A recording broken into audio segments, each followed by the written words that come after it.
നിന്നെ മിഡിൽ ബെഞ്ചിലായിരുന്നു, ഞാൻ പക്ഷെ ബാക്ക് ബെഞ്ചിലായിരുന്നു. അതുകൊണ്ട് എനിക്ക് ഇതൊക്കെ പുതുമയുള്ള കാര്യങ്ങളാണ്. കാരണം എൻ്റെ അച്ഛൻ്റെ ആഗ്രഹമായിരുന്നു എനിക്ക് 10ാം ക്ലാസ്സിലൊരു ഫുൾ എ പ്ലസ് ഒക്കെ കിട്ടി എൻ്റെ ഒരു ഫ്ലെക്സ് അവിടെ വെക്കണം, പറവൂര് വെക്കണം എന്നുള്ള ഒരു ആഗ്രഹം ഉണ്ടായിരുന്നു. പക്ഷെ അത് നടന്നില്ല. പകരം ഞാനും എൻ്റെ അനിയനും കൂടി അച്ഛനെ നാഷണൽ അവാർഡ് കിട്ടിയപ്പോൾ ഒരു ഫ്ലെക്സ് വെച്ചു. എന്റെ അനിയന്റെ വലിയ ഫോട്ടോ, അതിന്റെ താഴെ അച്ഛന്റെ ഒരു ചെറിയ ഫോട്ടോ വെച്ചിട്ട് ചന്തുവിന്റെയും ആരോമലിന്റെയും അച്ഛനായ സലീം കുമാറിന്റെ അഭിനന്ദനങ്ങൾ എന്ന് പറഞ്ഞിട്ട് ഞങ്ങളൊരു ഫ്ലെക്സ് വെച്ചു.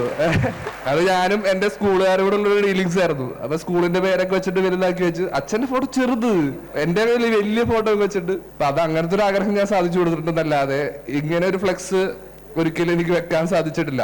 ഇത് വളരെ അഭിമാനപരമായിട്ടുള്ള ഒരു കാര്യമാണ്. കാരണം ഇത്തരത്തില് ഒരുപാട് കഷ്ടപ്പെട്ട് പഠിച്ചാൽ മാത്രമേ ഇത് സാധ്യമാവുള്ളൂ. ഭയങ്കരമായിട്ട് കഷ്ടപ്പെടണം. അത് സാധാരണ രീതിയിൽ വെറുതെ ഞാനൊക്കെ എന്ന് വെച്ചിട്ടുണ്ടെങ്കിൽ തലേദിവസം ഇരുന്ന് വായിച്ചിട്ട് പരീക്ഷ എഴുതി പാസ്സാകുന്ന ആൾക്കാരാണ്. പക്ഷെ അങ്ങനെ വായിച്ച ഒരിക്കലും A+ഓ ഇതൊന്നും കിട്ടില്ല. പാസ്സാവാനുള്ള മാർക്ക് കഷ്ടിച്ച് കിട്ടും, ചിലപ്പോൾ തോറ്റുപോകും. പക്ഷെ ഈ കഷ്ടപ്പെടുന്നവരുടെ ഇവരെല്ലാവരും ഇത്രയും ഇങ്ങനെ പഠിക്കുന്ന കുട്ടികൾ അവരെന്താ ജീവിതമൊന്നും സന്തോഷിക്കാതെ ജീവിതം ആസ്വദിക്കാതെ ജീവിക്കുന്നവരാണെന്ന് പറഞ്ഞു നടക്കുന്നവരാണ് ഞങ്ങളെ പോലുള്ള പഠിപ്പിച്ചല്ലാത്തവര്. ഞങ്ങൾ മാത്രമാണ് എപ്പോഴും ആസ്വദിച്ച് സന്തോഷിച്ച് ജീവിക്കുന്നതെന്നൊക്കെ പറയുന്നവരാണ്. പക്ഷെ അങ്ങനെ ഒന്നുമല്ല. പഠിച്ച് സന്തോഷിച്ച് ആസ്വദിച്ച് ഒക്കെ നമുക്കൊരു ഇത്ര മാർക്കുകളൊക്കെ വാങ്ങാൻ സാധിക്കും. നിന്നെ മിഡിൽ ബെഞ്ചിലായിരുന്നു, ഞാൻ പക്ഷെ ബാക്ക് ബെഞ്ചിലായിരുന്നു. അതുകൊണ്ട് എനിക്ക് ഇതൊക്കെ പുതുമയുള്ള കാര്യങ്ങളാണ്. കാരണം എൻ്റെ അച്ഛൻ്റെ ആഗ്രഹമായിരുന്നു എനിക്ക് 10ാം ക്ലാസ്സിലൊരു ഫുൾ എ പ്ലസ് ഒക്കെ കിട്ടി എൻ്റെ ഒരു ഫ്ലെക്സ് അവിടെ വെക്കണം, പറവൂര് വെക്കണം എന്നുള്ള ഒരു ആഗ്രഹം ഉണ്ടായിരുന്നു. പക്ഷെ അത് നടന്നില്ല. പകരം ഞാനും എൻ്റെ അനിയനും കൂടി അച്ഛനെ നാഷണൽ അവാർഡ് കിട്ടിയപ്പോൾ ഒരു ഫ്ലെക്സ് വെച്ചു. എന്റെ അനിയന്റെ വലിയ ഫോട്ടോ, അതിന്റെ താഴെ അച്ഛന്റെ ഒരു ചെറിയ ഫോട്ടോ വെച്ചിട്ട് ചന്തുവിന്റെയും ആരോമലിന്റെയും അച്ഛനായ സലീം കുമാറിന്റെ അഭിനന്ദനങ്ങൾ എന്ന് പറഞ്ഞിട്ട് ഞങ്ങളൊരു ഫ്ലെക്സ് വെച്ചു.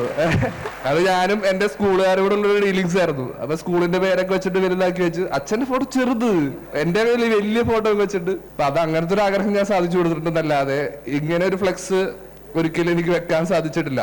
ഇത് വളരെ അഭിമാനപരമായിട്ടുള്ള ഒരു കാര്യമാണ്. കാരണം ഇത്തരത്തില് ഒരുപാട് കഷ്ടപ്പെട്ട് പഠിച്ചാൽ മാത്രമേ ഇത് സാധ്യമാവുള്ളൂ. ഭയങ്കരമായിട്ട് കഷ്ടപ്പെടണം. അത് സാധാരണ രീതിയിൽ വെറുതെ ഞാനൊക്കെ എന്ന് വെച്ചിട്ടുണ്ടെങ്കിൽ തലേദിവസം ഇരുന്ന് വായിച്ചിട്ട് പരീക്ഷ എഴുതി പാസ്സാകുന്ന ആൾക്കാരാണ്. പക്ഷെ അങ്ങനെ വായിച്ച ഒരിക്കലും A+ഓ ഇതൊന്നും കിട്ടില്ല. പാസ്സാവാനുള്ള മാർക്ക് കഷ്ടിച്ച് കിട്ടും, ചിലപ്പോൾ തോറ്റുപോകും. പക്ഷെ ഈ കഷ്ടപ്പെടുന്നവരുടെ ഇവരെല്ലാവരും ഇത്രയും ഇങ്ങനെ പഠിക്കുന്ന കുട്ടികൾ അവരെന്താ ജീവിതമൊന്നും സന്തോഷിക്കാതെ ജീവിതം ആസ്വദിക്കാതെ ജീവിക്കുന്നവരാണെന്ന് പറഞ്ഞു നടക്കുന്നവരാണ് ഞങ്ങളെ പോലുള്ള പഠിപ്പിച്ചല്ലാത്തവര്.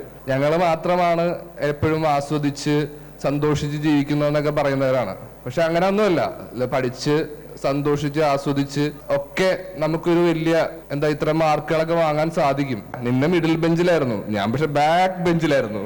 അതുകൊണ്ട് എനിക്ക് ഇതൊക്കെ പുതുമയുള്ള കാര്യങ്ങളാണ്. കാരണം എൻ്റെ അച്ഛൻ്റെ ആഗ്രഹമായിരുന്നു എനിക്ക് 10ാം ക്ലാസ്സിലൊരു ഫുൾ എ പ്ലസ് ഒക്കെ കിട്ടി എൻ്റെ ഒരു ഫ്ലെക്സ് അവിടെ വെക്കണം, പറവൂര് വെക്കണം എന്നുള്ള ഒരു ആഗ്രഹം ഉണ്ടായിരുന്നു. പക്ഷെ അത് നടന്നില്ല.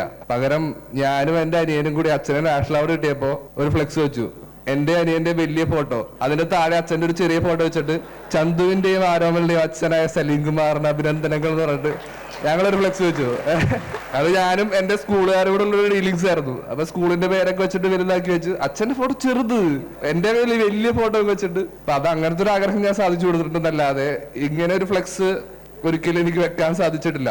ഇത് വളരെ അഭിമാനപരമായിട്ടുള്ള ഒരു കാര്യമാണ്. കാരണം ഇത്തരത്തില് ഒരുപാട് കഷ്ടപ്പെട്ട് പഠിച്ചാൽ മാത്രമേ ഇത് സാധ്യമാവുള്ളൂ. ഭയങ്കരമായിട്ട് കഷ്ടപ്പെടണം. അത് സാധാരണ രീതിയിൽ വെറുതെ ഞാനൊക്കെ എന്ന് വെച്ചിട്ടുണ്ടെങ്കിൽ തലേദിവസം ഇരുന്ന് വായിച്ചിട്ട് പരീക്ഷ എഴുതി പാസ്സാകുന്ന ആൾക്കാരാണ്. പക്ഷെ അങ്ങനെ വായിച്ച ഒരിക്കലും A+ഓ ഇതൊന്നും കിട്ടില്ല. പാസ്സാവാനുള്ള മാർക്ക് കഷ്ടിച്ച് കിട്ടും, ചിലപ്പോൾ തോറ്റുപോകും. പക്ഷെ ഈ കഷ്ടപ്പെടുന്നവരുടെ ഇവരെല്ലാവരും ഇത്രയും ഇങ്ങനെ പഠിക്കുന്ന കുട്ടികൾ അവരെന്താ ജീവിതമൊന്നും സന്തോഷിക്കാതെ ജീവിതം ആസ്വദിക്കാതെ ജീവിക്കുന്നവരാണെന്ന് പറഞ്ഞു നടക്കുന്നവരാണ് ഞങ്ങളെ പോലുള്ള പഠിപ്പിച്ചല്ലാത്തവര്.